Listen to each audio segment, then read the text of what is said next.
Hello. Tonight I'd like to talk about another myth that I see that keeps coming up on forums for prospective aquarium hobbyists, particularly those of you who are looking to get into saltwater or reef aquariums. And that is the old and antiquated notion of this inch per gallon rule or inch per 5 gallons or whatever, inch per whatever gallon it is. Honestly, it's wrong, completely wrong. It's a bad joke. Anybody in the hobby can tell you that it is not accurate in any way, shape, or form. And anybody who's giving that to you as a piece of advice, well, I'd question any advice that comes from them, quite honestly. The reason that it's totally inaccurate, and any experienced aquarium person, whether they be freshwater, whether they be saltwater, can tell you this, is because it takes zero account of a given fish's temperament, level of activity, and just various other factors there that contribute to how much space a given fish actually needs. My favorite example to use is probably the comparison between, say, a cherubfish or pygmy angel and a firefish. Now, in theory, both fish actually attain a length of roughly 3 inches when they're fully grown. But as anyone can tell you who has owned either a firefish or a cherubfish, pygmy angel, flameback angel, these fish are totally opposite ends of the spectrum. Okay, the firefish is super skittish. It tends to hide a lot. It tends to hang out not too far from where its burrow is, so that it can quickly dart back in there when it wants to. Hence why it's also known as a dartfish. Whereas a pygmy angel, on the other hand, can be very pugnacious for its size. It can be very assertive and even in some cases aggressive, even taking on fish that are much larger than it from time to time, depending on the circumstance and the individual fish. And they are super active. I remember seeing a flameback angel that was full grown in a local fish store's display tank that was about 150 gallons, and it could cover one end from that tank, zipping in and out of the rock work in about 5 seconds. So, the point is that you have a firefish, which, any reliable site will tell you needs about 10 gallons in order to be content, and that's about right. That's about the minimum tank size for a firefish. And then on the other hand, you have a pygmy or dwarf angel, which is roughly the same max length, that is recommended from anywhere from 30 to 55 gallons. Realistically, I'd say a 40 breeder is probably about the minimum size that I would try a pygmy angel in.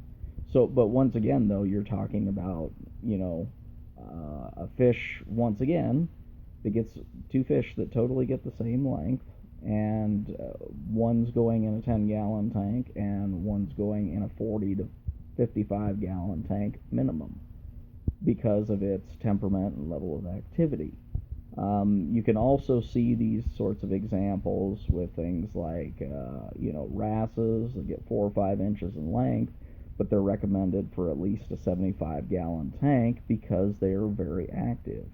If you've seen my other videos on there, you can see just how active my Melanaris and leopard wrasses are, and so yes, they definitely need a good-sized tank, even though the fish themselves, might not exceed, 5 to 6 inches in length. They still need a fair bit of space to rove, carouse, or whatever you want to call it, and move around in the tank.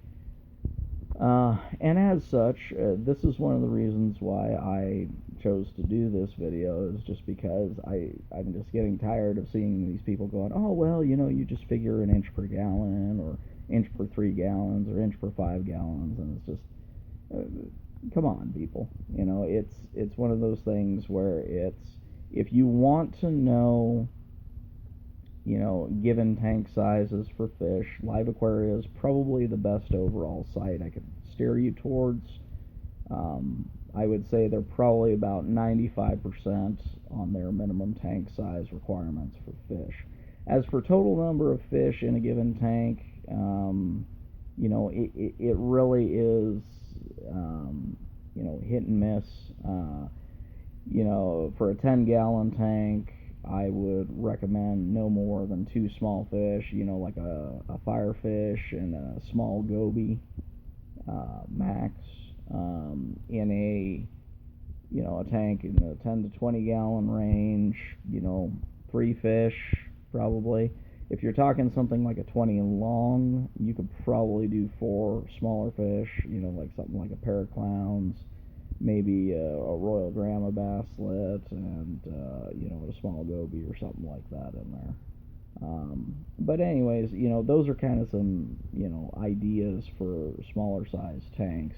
And of course, you always have to remember the more fish you have in a tank, the higher the bio load, and so the more labor intensive it's going to be for staying on top of your water parameters and that sort of thing.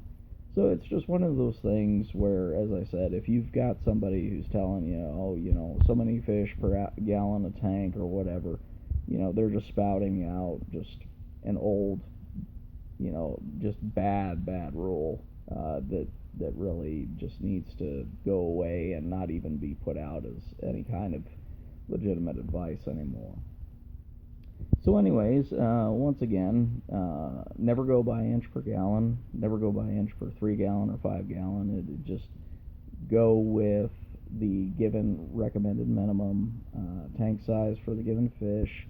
Go by temperament, whether it's peaceful, semi-aggressive, or aggressive, and go by the level of activity of a given fish. And that's all I've got, and thanks for watching.